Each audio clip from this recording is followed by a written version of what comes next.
Un cordial saludo a todos los oyentes de Radio María.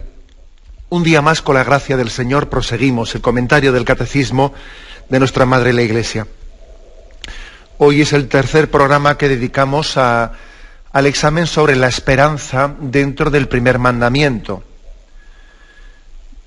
Como formas de examinar el primer mandamiento, amarás al Señor sobre todas las cosas, el Catecismo va desgranando distintos conceptos. Y también habla de las tres virtudes teologales que deben de ser examinadas como una forma muy clarividente en qué se traduce, ¿no?, nuestro amor a Dios en esas tres virtudes. Pues bien, en el punto 2091 y 2092 se habla de dos pecados principales contra la esperanza: la desesperación y la presunción. Ayer habíamos comenzado ya hablando especialmente de la desesperación y hoy vamos a continuar con la presunción. Quizás para englobar o para encuadrar lo que ayer decíamos y continuar a partir de donde nos quedamos, es necesario recordar que el hombre, la condición del hombre, del cristiano, es la condición de peregrino. El hombre es el homo viator, aquel que está de camino.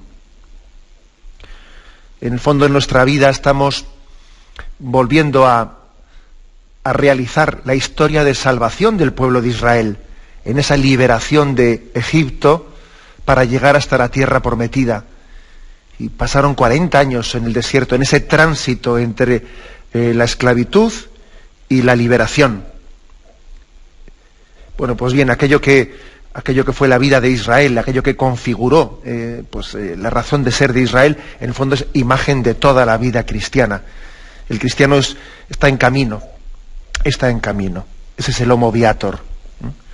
Y sería un error quedarnos en Egipto, y sería un error pretender haber llegado ya a la tierra prometida antes de tiempo y estar en el desierto y pensar que ya hemos llegado a la tierra prometida. Las dos cosas serían un error: quedarnos atrás desesperados o mirar adelante como si ya hubiésemos llegado a la tierra prometida antes de tiempo. Hay, por tanto, un estatus propio del cristiano, que es el que va de camino. Y tenemos que mantener un pulso en nuestro camino. Ni volver desesperados, ¿no?, a Egipto, pensando que no hay esperanza y no hay posibilidad, ¿no?, de salir de las esclavitudes. Acordaros cómo fue una tentación, ¿no? La tentación de decir, estábamos mejor en Egipto, y este pan, este maná nos da náusea, estamos ya hartos de comer este pan sin sabor. Allí en Egipto teníamos alimentos más sabrosos, y añoraban la esclavitud. En esa dureza del tránsito por el desierto hubo momentos en los que ellos añoraban y tenían la tentación de volver atrás. Era la desesperación, el pecado de la desesperanza. Y también había momentos contrarios, ¿no?, de presunción, de pensarse, pues que en vez de luchar, ser valientes, dar la batalla para entrar en la tierra prometida, pues allí también existía el riesgo o la tentación de autoengañarse, y por no luchar y por no dar la batalla hasta el final, porque tenían miedo de quienes estaban allí instalados en la tierra prometida y tenían miedo de luchar, pues autoengañarse y diciendo, si ya hemos llegado, si no, pues si aquí estamos bien, si en el fondo ya hagamos una fiesta, hagamos aquí un becerro de oro, adoremos a falsos dioses. La presunción de que ya soy yo aquí feliz y no hace falta que llegue hasta la tierra prometida. Las dos fueron tentaciones del pueblo de Israel, la desesperación y la presunción.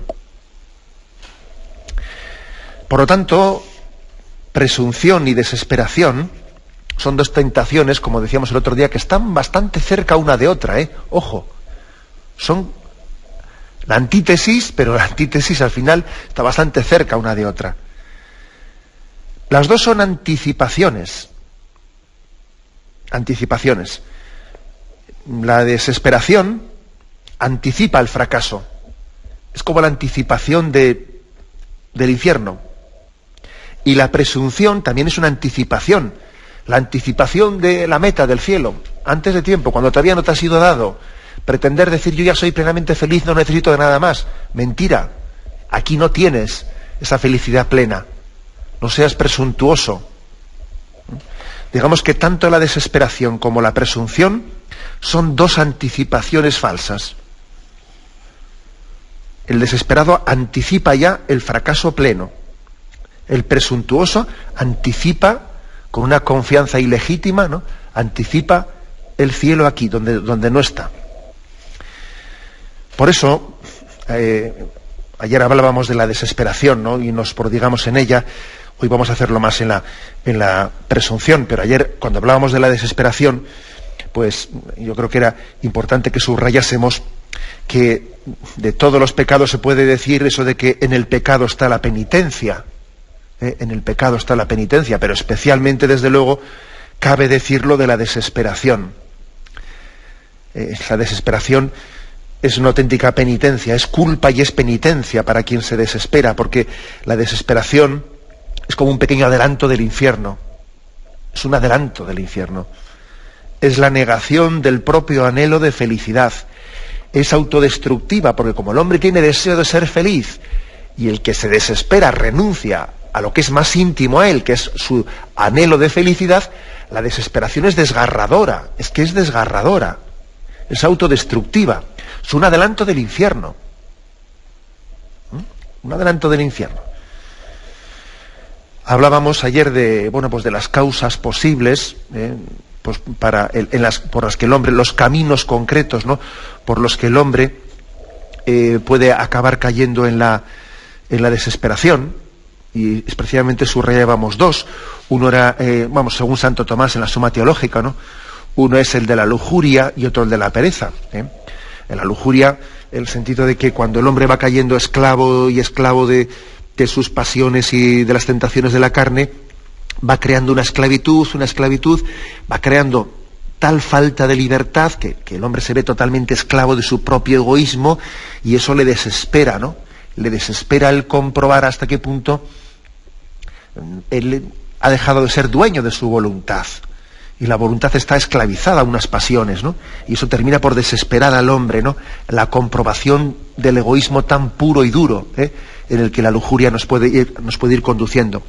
Y también decíamos que otro camino por el que alguien puede acabar en la desesperanza, pues es la pereza, ¿no?, la acedia.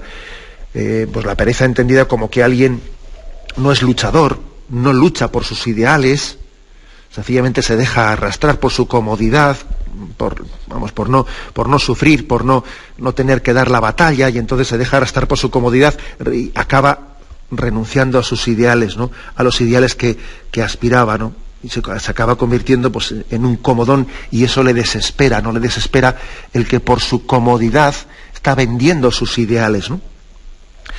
Y aquí añado una cosa, ¿no?, y añado lo siguiente, y es que también el orgullo es uno de los caminos por los que se introduce la desesperación, y por eso insistía yo en que la desesperación y la presunción están más cerca una de otra de lo que parece. Y de hecho, comentábamos en el programa de ayer que en esta generación son dos pecados que se dan a la vez muchas veces. Se dan al mismo tiempo. Se dan al mismo tiempo. Porque, por ejemplo, pues uno cuando lee, pues, en la historia de los santos, por ejemplo, recuerdo una cita del santo cura de Ars, en la que él decía: en mi vida he tenido que luchar mucho más contra la desesperación que contra el orgullo, decía el santo cura de Ars. Claro, sí, esto lo entendemos en él, en el sentido de que él pudo tener un tipo de tentaciones, pues de que el demonio se enfrentaba fuertemente contra él, ¿no? Como también le ocurrió al mismo Jesucristo, que fue tentado de desesperación en Gesemaní.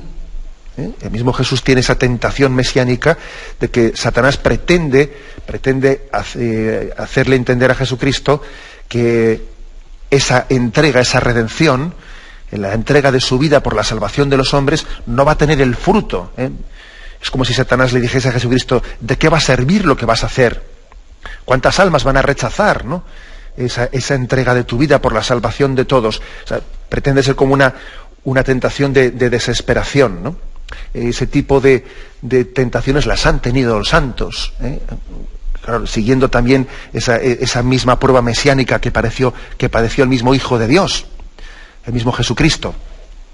La tentación de la desesperación, de pensar, tú que te crees mi santo, ¿o qué, no? El mismo cura de Ars era atacado por Satanás, pero tú que te crees que eres un santo, tú vas a condenarte, tú vas a no sé qué. Ese tipo de tentaciones las han tenido los santos. Por eso el santo cura de Ars dice que en su vida tuvo que luchar más contra la desesperación que contra el orgullo. El orgullo no le brotaba al cura de Ars porque era perfectamente humilde delante de Dios, casi igual pecaba de lo contrario, ¿no? De no estimarse, de sentirse una porquería ante Dios. Porque cuando los santos tienen esa experiencia de la grandeza de Dios, ellos se ven tan pequeños que casi es imposible que ellos pequen de presunción delante de Dios. Ellos casi pueden pecar de lo contrario, ¿no? De desesperación, porque han tenido una experiencia interior de que Dios es tan grande que ellos se ven una porquería. Pues sí, o sea, en los santos, esta frase del cura de Ars, de San Juan María Vianney, es muy clara. Dice, en mi vida he tenido que luchar mucho más contra la desesperación que contra el orgullo, porque es que al cura de Ars no le brotaba ese orgullo, ¿eh?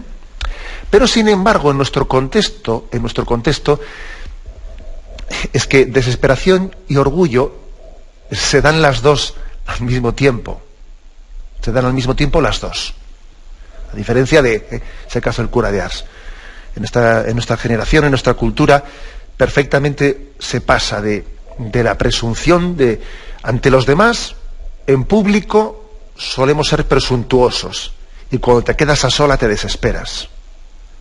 Ante ti mismo, ante la soledad de tu conciencia, te autodesprecias.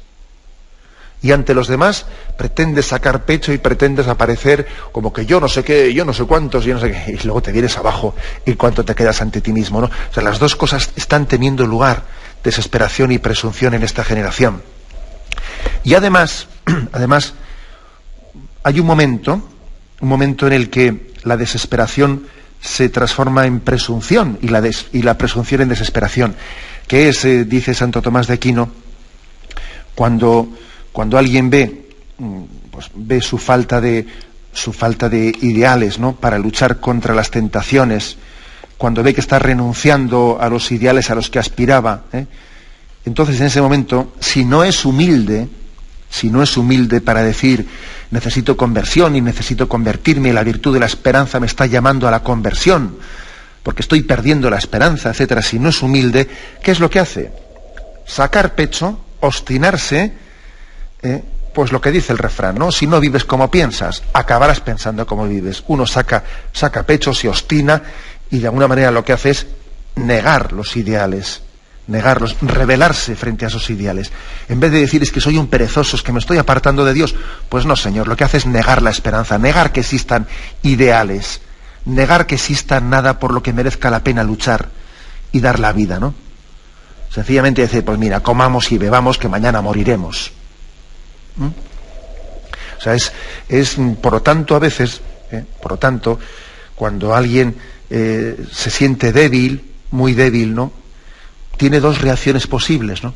La reacción humilde de pedir la gracia de Dios para la conversión, o la reacción soberbia de quien en vez de reconocer que necesita conversión, pues sencillamente obstinarse, autojustificarse, negar que exista ningún ideal, ¿no?, y por lo tanto pasar de la desesperación a la presunción. Pero que nada, hombre, si yo ya tengo lo que necesito y el cielo ni me espera, sino que yo aquí lo que tengo que hacer es intentar vivir lo mejor posible y punto, ¿no? Fíjate tú, pasa de la desesperación a la presunción. Son dos pecados que curiosamente parecen fundirse uno en otro. Bien, tenemos un momento de reflexión y continuaremos enseguida. Continuamos en esta explicación del Catecismo de la Iglesia Católica, explicando los puntos 2091 y 2092. Estos dos pecados contra la virtud teologal de la esperanza, la desesperación y la presunción. La presunción, dice San Agustín, es una perversa seguridad. Una perversa seguridad. De ahí viene también la palabra presumir. Uno presume de lo que en el fondo no tiene, ¿eh? Está presumiendo de esto, del otro, como si pudiese sentirse seguro en eso de lo que presume, pero si eso te va a ser quitado rápidamente, te estás presumiendo de algo, pues mira qué presumida, ¿no? Imagínate, por ejemplo, una chica pues que presume mucho de su belleza. ¿Por qué le llamamos ser tan presumida? Pues porque, mira, esa belleza de la que presumes ahora, pronto le saldrán arrugas y luego se convertirá en polvo, ¿entiendes? Estás presumiendo, es una presunción, te estás apoyando en algo como si fuese definitivo, que es totalmente pasajero. Pero hombre, ¿cómo presumes de ello? Es decir, es una perversa seguridad, dice San Agustín. El hombre no debe de caer en el error de la falsa seguridad. El que se sienta seguro tenga cuidado, no caiga. No es bueno, las falsas seguridades, pretender una plena seguridad donde no la hay. Bien, esta es la explicación que da San Agustín de este pecado. La presunción es una perversa seguridad. Dos tipos, el Catecismo en el punto 2092 habla de dos formas de presunción. Dice, o bien el hombre presume de sus capacidades, esperando poder salvarse sin la ayuda de lo alto, o bien presume de la omnipotencia o de la misericordia divina, esperando obtener su perdón sin conversión y la gloria sin mérito. Bueno, vamos a intentar un poco desgranar estas dos formas de presunción. Dice primero, presume de sus capacidades, pensando que puede salvarse sin la gracia de Dios.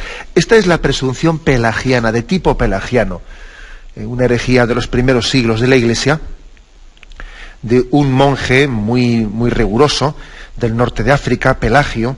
Pelagio era un monje muy riguroso, alguien que llevaba un estilo de vida de una gran penitencia, y que lo que remarcó en su doctrina fue el tema de la fuerza de voluntad. Hay que tener fuerza de voluntad. No basta con tener bonitos ideales, no basta con que se nos llene la boca de oraciones muy piadosas. Sí, mucho rezar y poco hacer. Venga, menos estar aquí ganduleando y más manos a la obra. O sea, y tanto insistió aquel monje Pelagio, que lo que hace falta es más fuerza de voluntad, y más fuerza de voluntad, que lo hizo en detrimento, lo hizo negando la necesidad de la gracia de Dios para obrar el bien. Es la presunción pelagiana. Hoy en día, esta presunción pelagiana, aunque la gente ni tenga conciencia ni de quién es Pelagio, ni nada por el estilo, sí que tiene una actualidad, ¿no? No, desde luego, no tiene actualidad en lo de ser muy penitente y muy austero como era él, desde luego eso en absoluto. Pero sí tiene actualidad la herejía pelagiana en el sentido de una falsa concepción de nosotros mismos. O sea, el no tener un conocimiento realista de nuestras propias capacidades. Esta cultura actúa como si el hombre tuviese plena capacidad. Hombre, el hombre tiene capacidades, ¿no? Pero el hombre está herido. En el fondo es la consecuencia de la negación del pecado original. La negación del pecado original, y ya no solo en teoría, sino en la práctica, ¿no? Es pretender sacar pecho, ¿no?, en esa presunción de como que yo soy feliz, negando, ocultando tus heridas, ¿no? Estamos continuamente viendo esto, ¿no? Como el hombre está exteriormente mostrando una felicidad, una plenitud, que es falsa, luego se queda a solas y todo eso no se queda en nada, ¿no? Y esto lo recuerdo como una de las cosas que más me han llamado la atención en el ministerio sacerdotal. Yo recuerdo que de sacerdote jovencito recién ordenado, que yo me ordené con 24 años, pues uno sale ante el mundo y encuentra un mundo, una cultura que parece que no necesita de Dios, porque todo el mundo parece sentirse absolutamente feliz, como que tiene una forma de plantear la vida, como que yo soy feliz sin Dios, ¿no?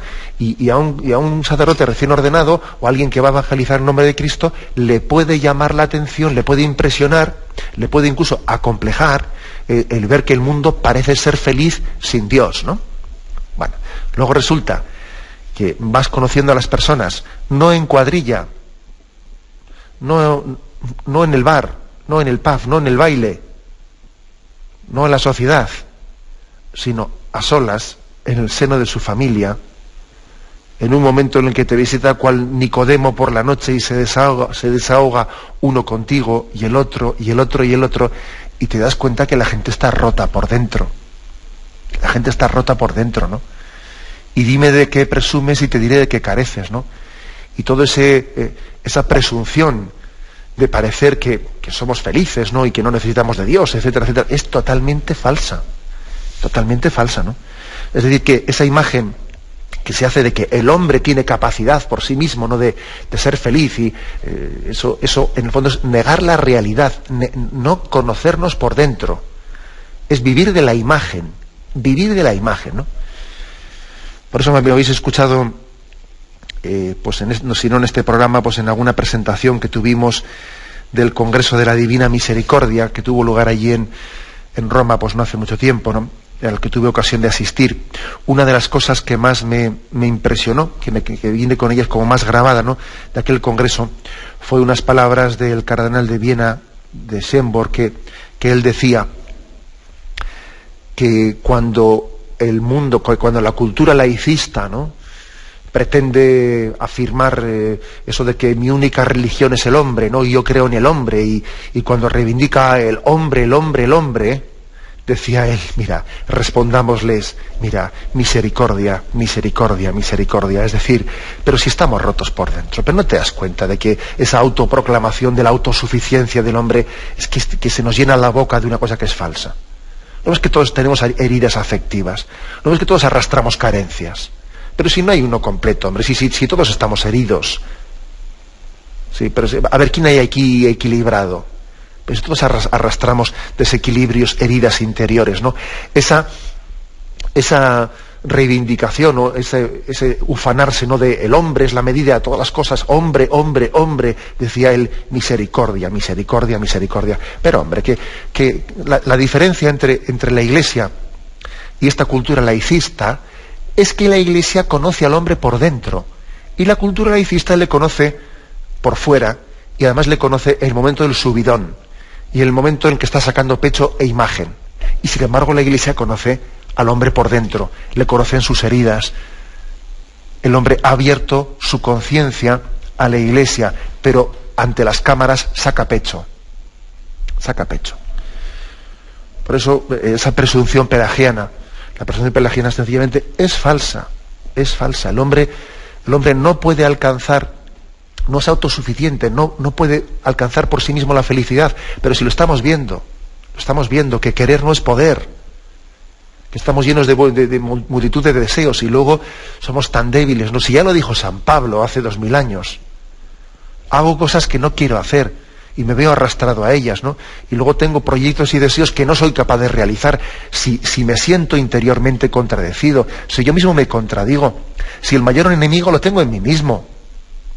¿No? ¿Para qué voy a dar una imagen de plenitud, de que el hombre tiene, si no es cierta? La Iglesia parte de la realidad, mientras que esta cultura atea, agnóstica, parte de un concepto ideológico que es falso. La Iglesia parte de la realidad porque conoce al hombre por dentro. Lo conoce primero por la revelación, porque la revelación nos da muchos datos importantes, ¿no? Pues como el del pecado original, etcétera. Pero además también, aparte de por la revelación, por la experiencia de que la Iglesia pues tiene esa experiencia humanizadora de tratar con la gente, tratar a solas, tratar personalmente, conocer, escuchar al hombre en sus desgarros interiores, ¿no? La Iglesia parte de la realidad, mientras que esta cultura agnóstica parte de una imagen del hombre que está inventada, pero no es real, no es el hombre real. Por eso, ¿no?, el primer tipo de pecado, ¿no?, contra la esperanza es la presunción. El segundo pecado, el segundo tipo de presunción, dice aquí, o bien presume de la omnipotencia o de la misericordia divina, esperando obtener su perdón sin conversión. Es decir, es otro tipo de presunción. No el primero que he dicho, que es yo puedo, cuando en el fondo estoy herido, sino el de quien dice, pero si Dios es bueno, si Dios es misericordioso, y por lo tanto no importa que yo esté empecatado, y no importa que yo, si como Dios es bueno, pues nos perdonará a todos. Es decir, es un invocar la bondad de Dios para en ella pretender justificarnos de todo, ¿no? Es como contraponer misericordia a justicia, como si no importa que no seamos justos, no importa que no seamos santos, no importa que seamos pecadores, pero vamos, ¿no?, totalmente cómplices de nuestro pecado, no importa, porque como Dios es bueno, es otro tipo de presunción, otro tipo de falsa esperanza, que aquí también el catecismo lo señala. Esto no es de tipo pelagiano, sino más bien es de raíz, digamos, protestante, de raíz protestante. Es invocar equivocadamente, ¿no?, la misericordia, porque la misericordia de Dios nos tiene que llevar a ser santos. La misericordia de Dios nos tiene que llevar a nuestra conversión.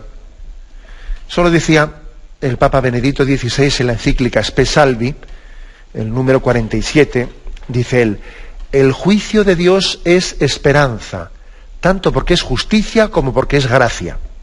O sea, no podemos contraponer justicia a gracia, justicia a misericordia. No podemos contraponer las dos cosas. Sería un error muy grande, ¿no? Dios es infinitamente misericordioso, Dios es infinitamente justo. El hombre puede estar abusando de ese concepto de la bondad de Dios, si ello no le lleva a entregarse a la conversión. Como Dios es bueno, sí. Yo creo que algunos confunden el concepto de Dios Padre con el concepto de Dios Abuelo, que me perdonen los abuelos por utilizarles, ¿no?, en una imagen en el sentido negativo, porque hacen tantísimas cosas hoy en día, contribuyen tanto los abuelos a la educación de los nietos, ¿no? Pero que me permitan utilizar esta imagen así un poco provocativa de que no hay que confundir el Dios Padre con el Dios Abuelo, porque parece que a veces, claro, se hace la imagen de que el abuelo, pues por sus años, etcétera, es menos exigente que el padre, ¿no? Y entonces, bueno, pues al abuelo voy a sacarle la paga el domingo, ¿no? Voy a sacarle la paga el domingo y obtengo un poco lo que yo quiero de él. No. Dios es Padre misericordioso, Padre justo, que nos pide la conversión. Por tanto, no, es una falsa presunción el estar invocando la misericordia de Dios como si la fe nos pudiese salvar sin las obras. Nuestra fe católica dice que nos salvamos por la fe y por las obras. Y las obras son expresión de nuestra fe. Y dices en la carta de Santiago: ¿de qué te sirve la fe sin obras? Enséñame tu fe sin obras, y yo por las obras te probaré la fe. Luego también este es otro tipo de presunción del cual tenemos que alejarnos, ¿no? Que alejarnos, ni más ni menos. También existen otro tipo de presunciones, pues de tipo calvinista, que es, bueno, otra de los caminos concretos que tuvieron lugar en la Reforma Protestante, que hablan de la salvación como de una predestinación. Bueno, pues yo, como total uno está predestinado, pues yo en eso tengo mi esperanza. Estoy predestinado a la salvación o estoy predestinado a la condenación. Por lo tanto, si uno vive en esta vida alegre, es que ya está predestinado a la salvación. Si en esta vida vive triste y amargado, es que ya está predestinado a la condenación. Luego, eso es una presunción, porque eso es, obviamente, liarse la cabeza. Dios es omnisciente, lo sabe todo, y sabrá Él en su eterna sabiduría quién se vaya a salvar o quién no se vaya a salvar. Pero el hecho de que Dios lo sepa, eso no te condiciona en absoluto tu libertad a la hora de responder o no responder a la llamada de Dios. Somos totalmente libres para acoger o rechazar la llamada de Dios a la salvación. Luego, armarse un lío en la cabeza con el que estoy predestinado a una cosa o a la otra, la palabra predestinación hace mucho mal a muchas personas que se lían la cabeza con ella. Se lían la cabeza. El hecho de que Dios sea omnisciente y conozca pasado, presente y futuro, no quiere decir que por conocerlo, Él te esté determinando en tu elección. Es decir, tú eres libre para acoger o para rechazar la llamada libre de Dios.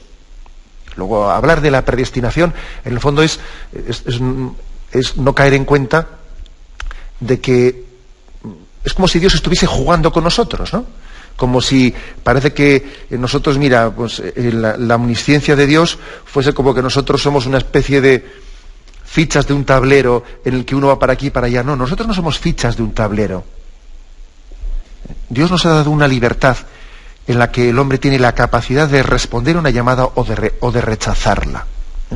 También sería, por lo tanto, una falsa presunción la de que alguien hable de la predestinación y pretenda agarrarse a ella y excusarse de tener que convertirse, porque si estoy predestinado, haga lo que haga, estoy predestinado. Eso es absurdo. Bien, tenemos un momento de reflexión y continuaremos enseguida. Continuamos en este programa del Catecismo de la Iglesia Católica, comentando especialmente el punto 2092, hablando de la presunción. También habíamos hablado de la desesperación, los dos pecados contra la esperanza.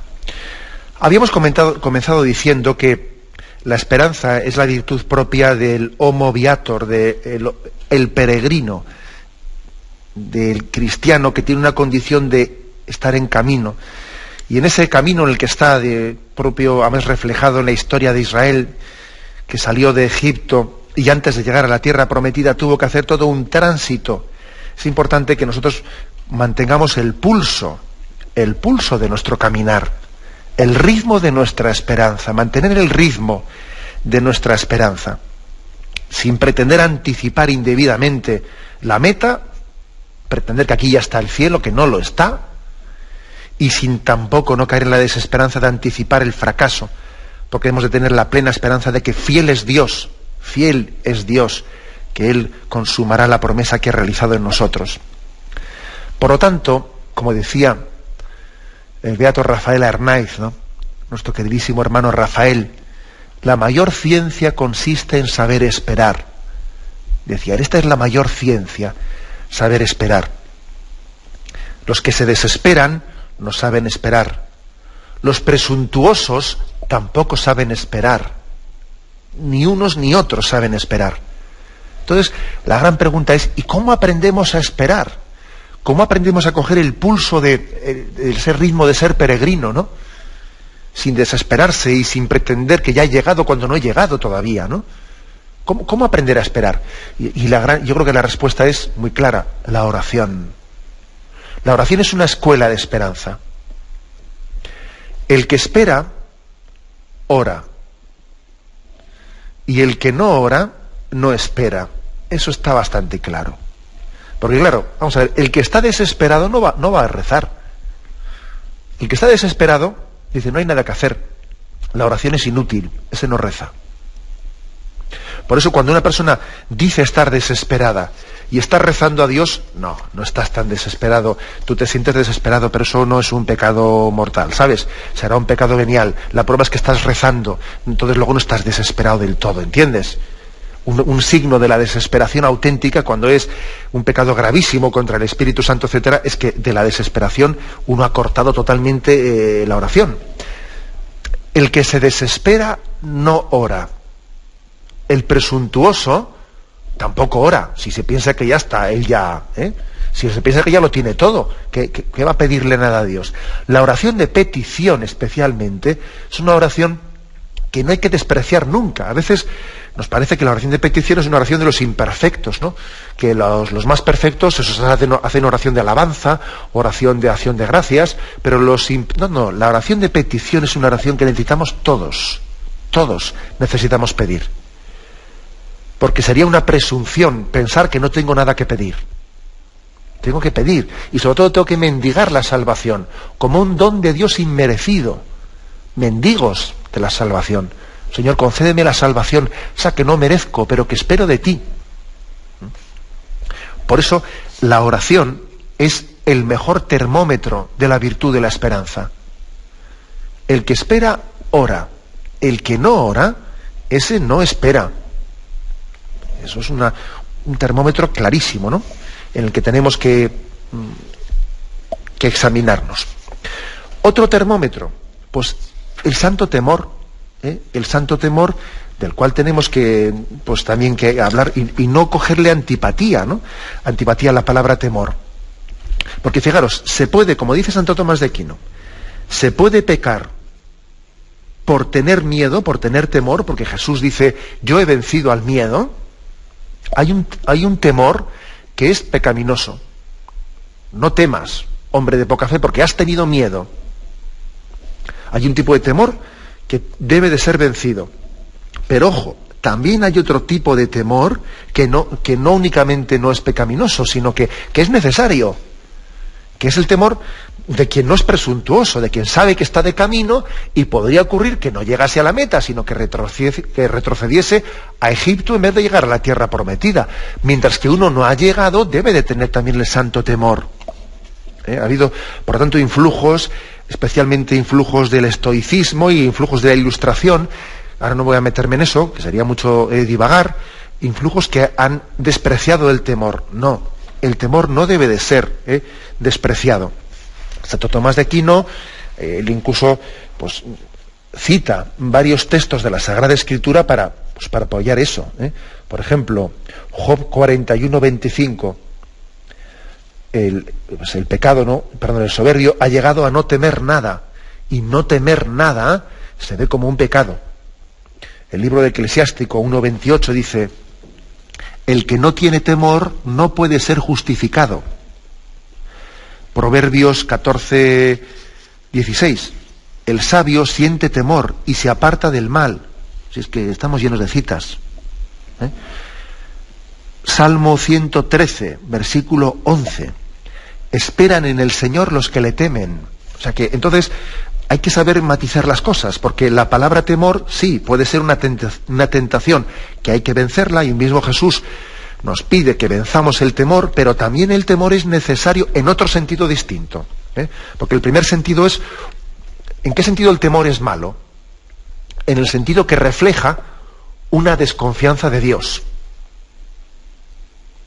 ¿En qué sentido el temor es bueno? En el sentido que refleja una desconfianza en nosotros mismos, que es buena. Hay que tener una concepción realista de nosotros mismos y no fiarnos en exceso de nosotros mismos. Es decir, todo lo espero de Dios y todo lo temo de mí, apartado de Él. Hablemos claro. Luego, hay un sentido en el que temor es bueno, es necesario. Es necesario. Y esa distinción es importante, ¿no? Es importante porque creo que, además, por algo se habla del santo temor de Dios, ¿no? Que es uno de los 7 dones del Espíritu Santo. Hay 2 tipos de temores: el temor servil y el temor del Hijo. El temor servil, que no es el temor más perfecto, pero tampoco hay que despreciarlo, es el temor a la pena. El temor a la pena, el temor al castigo. Y el temor del Hijo es más que el temor a la pena, es el temor a la culpa, el temor a la ofensa, ¿no? Más que me duele porque podéis castigarme con las penas del infierno, me duele también por haberos ofendido, por haber ofendido la bondad y por haber ofendido el amor de Dios. En el fondo, como veis, aquí está la distinción entre contrición y atricción. Hay un temor servil, que es temor a la pena, temor al castigo, temor a las consecuencias de apartarme de Dios, y un temor de hijo, que es el temor a la culpa, el temor de no responder al amor como Él se merece, el temor de no ser un buen hijo, ¿no? Y no amar al Padre como Él se merece. Bien, por supuesto que es mucho más perfecto el temor del Hijo que el temor servil, está claro. Pero no debemos, lógicamente, tampoco, ¿no? Rechazar el temor servil en la medida en que nos ayude también a ser fieles en ese caminar, en esa peregrinación.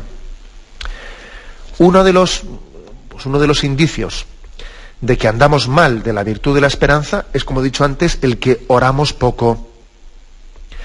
Y otro de los indicios de que andamos mal de la virtud de la esperanza es que hablamos poco del más allá, que predicamos poco el más allá, que predicamos poco la doctrina católica de condenación, salvación y purgatorio. Por eso el Santo Padre, en la encíclica Spe Salvi, Salvados en Esperanza, lógicamente habla, pues cuando la encíclica está ya concluyendo, habla y dedica unas páginas pues casi centrales de la encíclica pues al tema de cielo, infierno y purgatorio. O sea, es muy indicativo el que no prediquemos sobre el cielo, sobre la posibilidad de condenación o sobre el purgatorio. El hecho de que hayamos silenciado, ¿no?, o que en nuestra predicación a veces parece que es un tema un tanto antipático del cual no hablamos, es porque la virtud de la esperanza está floja, porque tenemos una presunción o una desesperación. O sea, bien sea por presunción o bien sea por desesperación, se silencia la predicación sobre el más allá, de la que Jesús habla tan abundantemente en los evangelios, ¿no? Jesús, lógicamente, transmitió la virtud de la esperanza, ¿no?, a sus discípulos, a sus apóstoles, y por eso la Iglesia predica con tanta fuerza, ¿no?, el destino del hombre y advierte también sobre la posibilidad de condenación. Y claro, cuando la virtud de la esperanza está floja, bien sea por presunción o por desesperación, silenciamos esta predicación. Hablamos poco de ello, ni nos lo planteamos, ¿no? O hacemos como el avestruz, que metemos la cabeza debajo del ala y no queremos ver. Por lo tanto, digamos que la poca oración es indicativo de que la virtud de la esperanza anda floja. Y el silenciamiento también, ¿no?,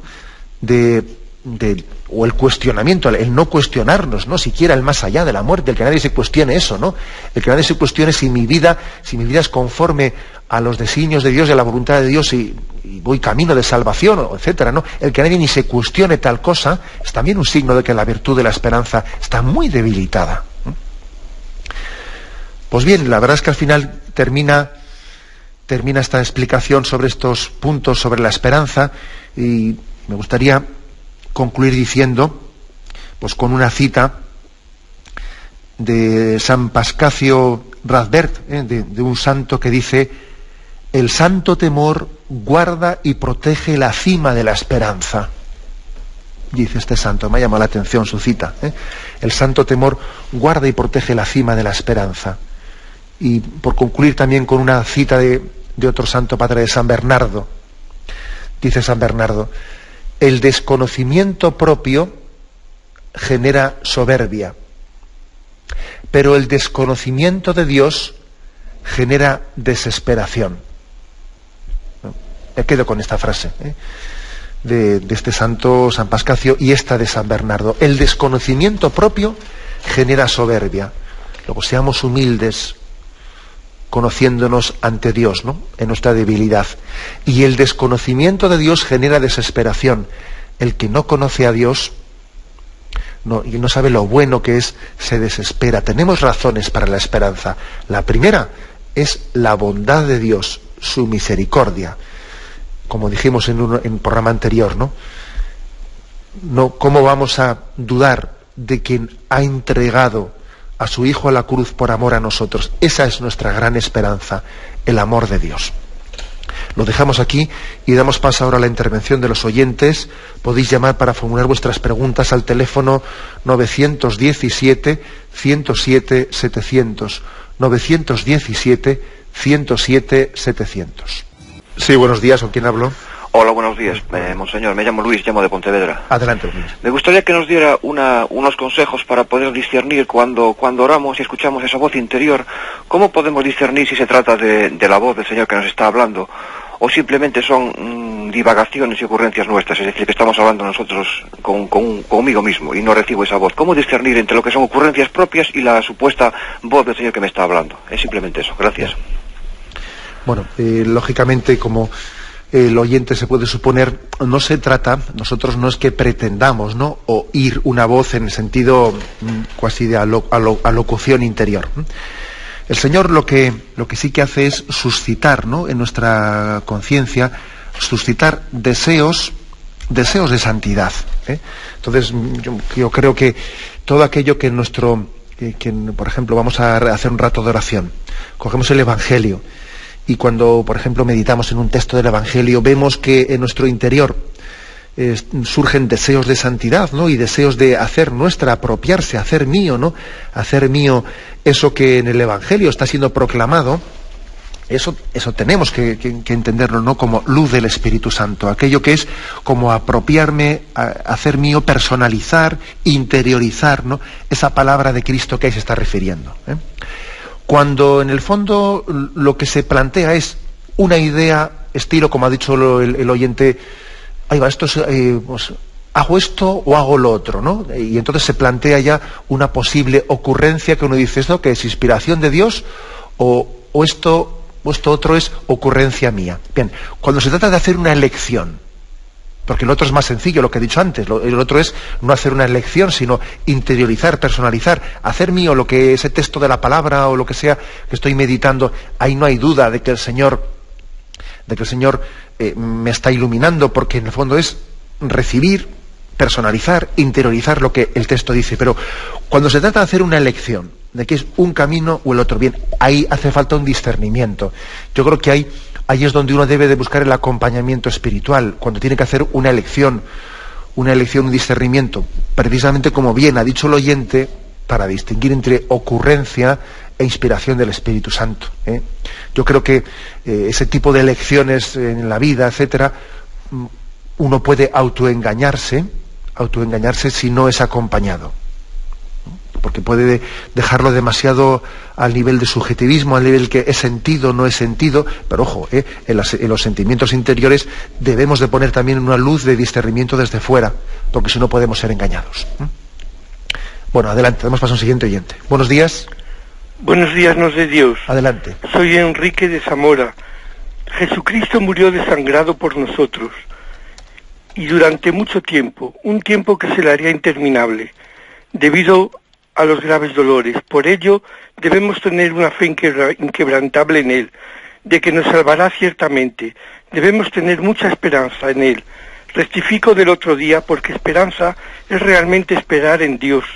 Él nos levanta y nos salva, llevándonos con Él, y de esto debemos tener verdadera certitud. Estar totalmente ciertos en Dios, esperando en Dios, esperanza, es palabra cierta. Pido a Dios por todos los que se mueren de repente y habiendo sido buenos no han podido confesarse. Por esto debemos estar siempre preparados y en gracia de Dios, porque no sabemos ni el día ni la hora en que moriremos. Mi padre murió de repente, pero él era bueno. Pido por favor, recen los oyentes por él y por todos los que en Dios han estado y no han podido confesarse en su último momento. Gracias.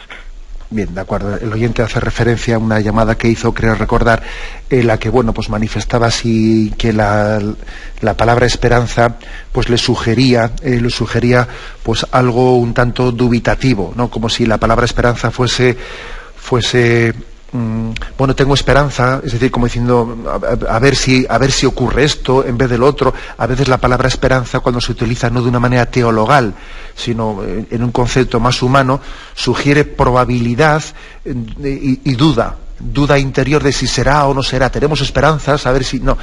Nosotros utilizamos la palabra en un sentido teologal. Estamos firmemente apoyados en Dios, fiel es Dios, pues para cumplir sus promesas. Adelante, vamos a pasar a un siguiente oyente. Buenos días. Buenos días. Soy Tomás de Madrid. Adelante, Tomás. Me refiero a que he oído hace unos días un programa referente al sacramento del matrimonio, su preparación, su dimensión comunitaria, en fin, de todos los sacramentos así, pero me llamó la atención de que verdaderamente usted insistía en esa dimensión comunitaria y que en circunstancias, pues, no sé cómo tenía que celebrarse la más posible, a no ser que fuera una circunstancia. En ese aspecto yo lo que he visto y la experiencia que tengo tanto del bautismo como de el matrimonio, que la iglesia se ha quedado pequeña. Para mi padre, que murió con otro, tampoco se puede celebrar porque era distinta hora. Entonces yo veo que una circunstancia muy grande es el espacio y que aquello era un follón de miedo a los sitios que yo he estado. Pero sobre todo yo creo que lo importante y lo que tienen que en la pastoral, que no improvisar, sino hacerla muy en serio, la pastoral de los sacramentos, procurar esta formación sobre nuestra dimensión comunitaria. No recibimos solos, es toda la Iglesia la que participa de ello. Entonces, eso es lo que quería preguntarle. Y sobre todo también en cómo acercarse a los sacramentos en un estado donde hoy estoy y ya no aparezco más en la vida, no aparece más mi vida religiosa, o quizás voy en contra de esa vida que yo he ido a recibir, y no me voy a parar porque se ajuste en muchos casos igual que yo. Entonces, en eso veo que la pastoral debía, no sé, ser mucho más seria y un poco más. Le pregunto por eso, porque no se hace esta preparación o se insiste muchísimo más en esta preparación de los sacramentos. Porque muchas veces es por ignorancia, otras veces es porque hay ahí una improvisación. Bueno, pues de acuerdo, perdóneme que le corte, que tenemos la hora casi encima, y le respondo muy brevemente, que se nos echa a las 9, diciendo que bueno, que ciertamente yo creo que se refiere el oyente a algún programa en el que hablábamos de la dimensión comunitaria de los sacramentos. Lógicamente el peligro está en que uno considere mi sacramento, no mi bautismo o mi funeral o de un familiar, o mi boda, o lo que fuere, y de alguna manera sienta como si ese es un acto no de la comunidad, sino un acto mío personal que yo encargo y por lo tanto lo celebro sin que las demás personas que no sean de mi familia no tienen ahí ni derecho a estar presentes, ¿no? Yo criticaba ese sentido un poco de privacidad que nunca deben de tener los sacramentos. Los sacramentos siempre son de la comunidad cristiana. Otra cosa es que sea prudente o no sea prudente que en un momento determinado pues se hagan 2 o 3 funerales juntos o varios bautizos juntos, o bueno, pues sea prudente o no que se haga dependiendo, como decía el oyente, del espacio, del lugar, etcétera. Pero lo importante es corregir una mentalidad de propiedad privada, como si yo encargo un sacramento y ese es mío, y no, sí, la misa del domingo es así, que es de todos, ¿no? Pero si se trata de mi bautismo, ese ya no es de todos, es mío únicamente. No, todo sacramento es celebración de la comunidad cristiana. Me despido con la bendición de Dios Todopoderoso, Padre, Hijo y Espíritu Santo. Alabado sea Jesucristo.